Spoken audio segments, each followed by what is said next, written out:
Today's video is sponsored by Calvin Klein. Not really, but hey, call me Calvin. I will work with you. I will make a Calvin Klein soap. Cat in the box. You're so loud. Cat in a box. Anyway, today is the very first holiday soap.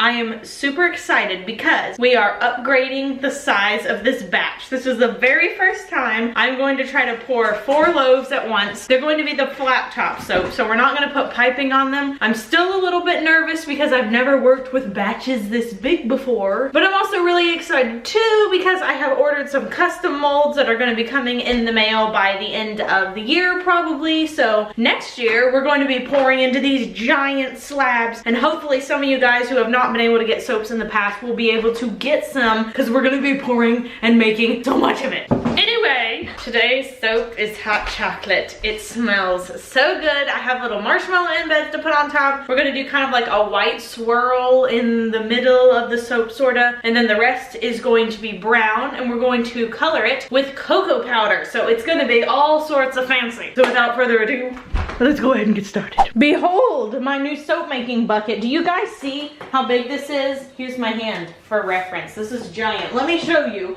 This is the size that I used to work with right here. Much bigger. It's literally double the size. So essentially what I'm going to do is pour all of my lye into a big bucket right here, and then once the soap mixture is all blended up, we're gonna pour some into this white container. This is gonna be the white accent color in the middle of it. And I can't decide. Caleb, do you think I should put like a caramel drizzle on top? This is for the hot chocolate soap.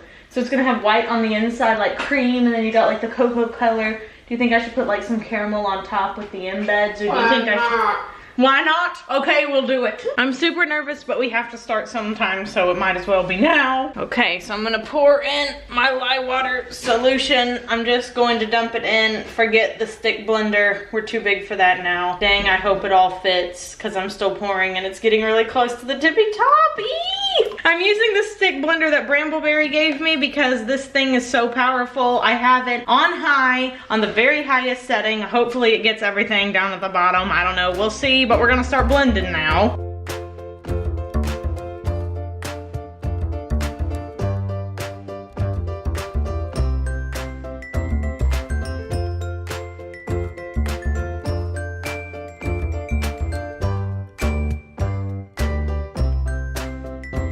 Okay, so I'm pretty sure it's all mixed up now. I say pretty sure because I'm guessing. So I'm gonna try to pour this without making an absolute mess. We'll see how that goes. I'm doing it! I'm doing it! Yay! Wow, I only spilled like 2 drops. That's pretty good. How about for this little one? We'll see how I do for this one. Okay, okay. So this actually lends itself to be a pretty easy thing to pour. I'm shocked. Okay, so like I said, I'm gonna kind of mix this up a little bit more with the stick blender, and then I'm gonna mix up those colors, and then finally the colors in this big bucket right here.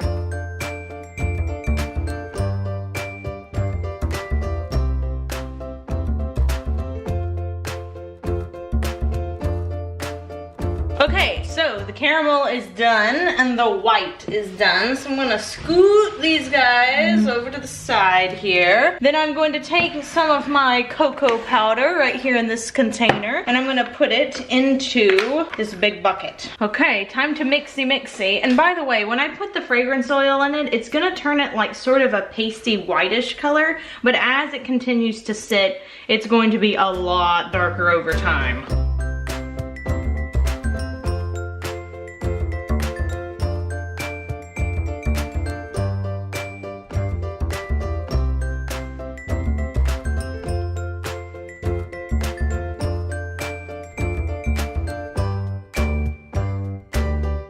Okay, so this looks nice and creamy. I'm gonna go ahead and add the fragrance oil to it. And then we're gonna start pouring into my 4 Brambleberry molds. All right, so we're gonna start by pouring a whole bunch of brown in. I'm gonna try to go slow so I don't mess anything up here. I'm gonna pour half of this in here and half in the other, and then I'm gonna split off even more from the big batch so that I can pour some into these molds as well. Okay, now I'm gonna pour these 2 in. Again, I'm trying not to mess anything up by spilling it on the sides. This one over here. Okay, so I think now I can start putting some of the white in there. Okay, so we're just gonna put like maybe about that much down each of the molds, just so that it has a swirly bit of cream on the inside. Down this one here. Down this one here. And then I am gonna take a little bit of this caramel color as well and just put one swipe down the middle, because we do still want to have some to put on the tops. One swipe, and one swipe. I'm gonna shimmy these a little bit just so that it all goes down to where it's supposed to. I've only dripped one drop. It's a miracle. I'm gonna pour this from up high again. Pour it all the way down.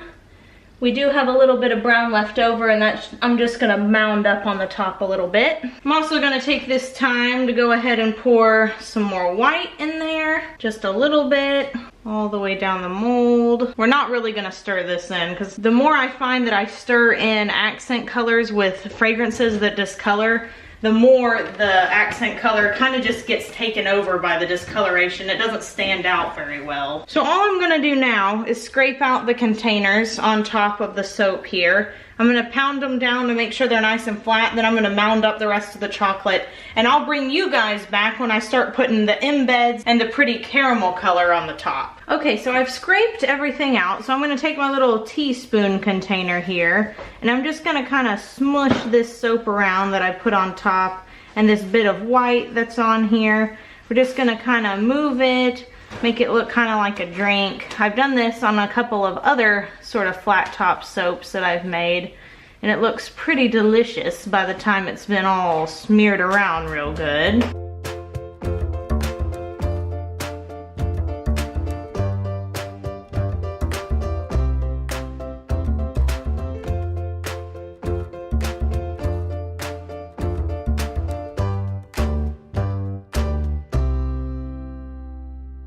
Okay, so now I'm going to take a little bit of fresh coffee grounds, put those on the top. This is supposed to kind of look like cinnamon. You could use mica, and mica would probably be best, but I think the coffee really brings out the chocolatey smell, and it's also what I have on hand.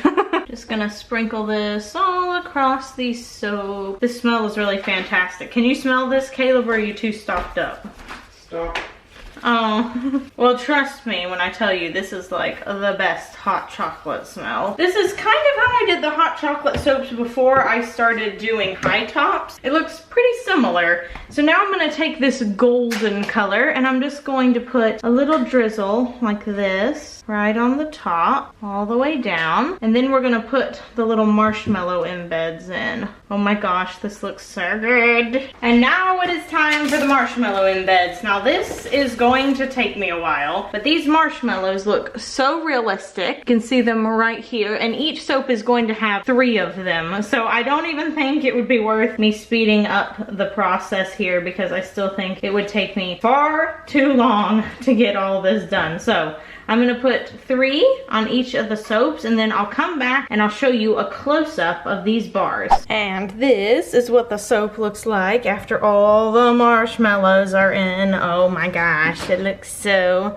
delicious. I love it. So I'm gonna let these sit for 24 to 48 hours, and then we're gonna come back and chop up all of these beautiful bars. We're back 24 hours later to cut this soap, but before I do that, I'm gonna show you guys how I unmold it, because I continue to be asked to show this in lots and lots of my videos. So in the 5-pound mold from Brambleberry, we have this sliding bottom. Let's see, you can see it a little better like this. So this thing comes right out, so you just pull on it. It's a little bit difficult to pull on it from that angle, so I'm gonna pull from this way. You're gonna hold the bottom of the soap so that it doesn't fall down at different angles, especially if you have softer soap. If your soap is harder, that part probably isn't necessary.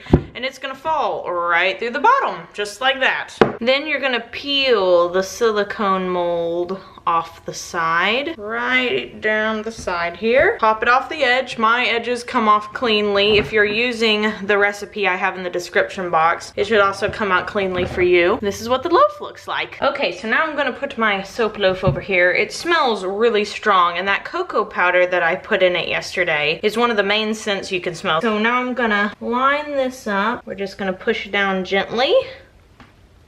Pull one out of the middle for you to see. And this is what it looks like on the inside. So even though it is discolored a little bit, you can still see this brown ring around the edge of the soap here, and that is the color that it will eventually get to. So it's still sort of light brown. Here's the little marshmallows on top. I think this one looks so much better than the original soaps that I made, because the original ones had piping on it, and even though I really love piping, I think for this particular soap, it didn't look as good. And then people in the comments of last year's hot chocolate video were like, it looks like teeth. And they were kind of right. They kind of did look like teeth instead of marshmallows, but I think with the low top or flat top soaps here, it looks a lot more like what it's supposed to look like. I should also mention that in the final product, little pieces like this are probably not going to show up. Like I was talking about yesterday, the discoloration tends to take over any really thin lines, so little bits like that just don't show up, which is why I didn't take a hanger through any of these molds, because I really wanted the accent colors like this to stay in big gloppy patches so that the discoloration wouldn't ruin them. Squire,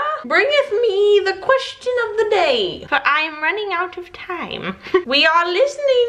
Would you rather have skin that changes color based on your emotions, or tattoos appear all over your body depicting what you did yesterday? Definitely the former. Is that even a question?